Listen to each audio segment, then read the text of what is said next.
recently watched a show on TV that was about AI, or artificial intelligence. Artificial being, to me, an interesting choice of an adjective. Makes me think of Daedalus, who was known as the Great Artificer. He could make anything. Most of the show was a prolonged and fawning advertisement for IBM's Watson, which has apparently moved on from chess and Jeopardy, and is now helping out in the treatment of very serious and atypical cancers. Watson was depicted as a savior, a missionary. Money was not discussed.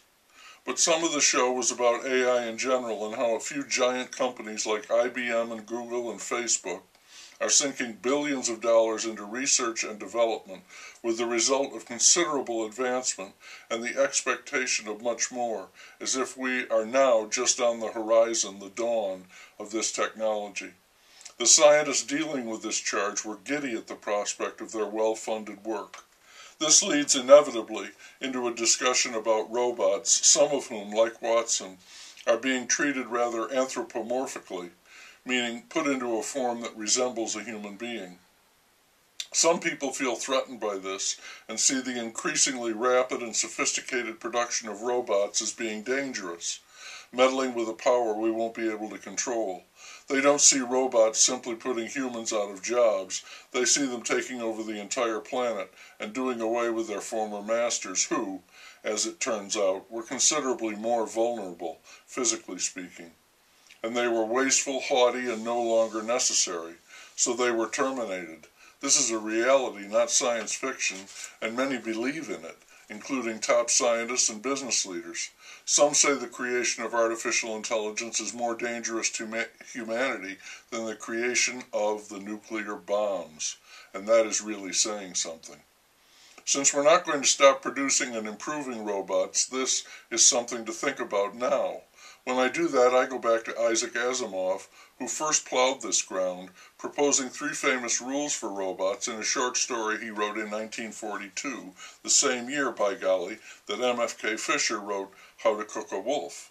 The story was entitled Runaround, and it claimed that the rules were from a Handbook of Robotics, the 56th edition, published in the year 2058. And the rules were as follows. 1. A robot may not injure a human being, or through inaction allow a human being to come to harm. 2. A robot must obey orders given it by human beings except where such orders would conflict with the first law. 3. A robot must protect its own existence so long as such protection does not conflict with the first or second law.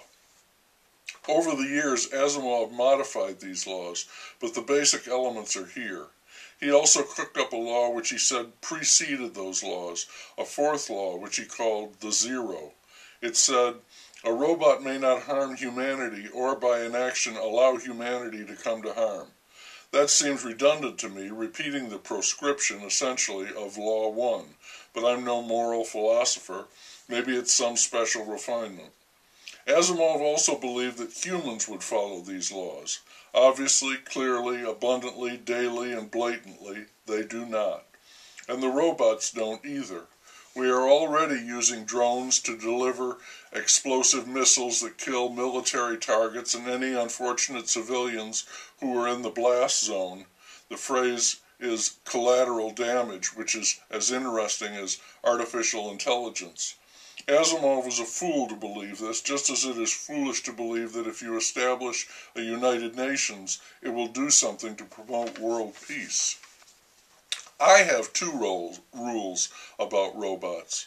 Number 1 is that a robot becomes a potential threat when it can sense its autonomous existence as an independent being. I think, therefore I am, so to speak, self-consciousness. And number 2, a robot becomes a threat when it reacts automatically, I want to say instinctively, to protect itself and perpetuate its existence, as determined in 1. Also 3, I know I said 2, but here's 3, robots become a threat if they are capable of replicating, which would include duplicating, multiplying. And 4, what the heck, a sassy robot is a sure sign of trouble.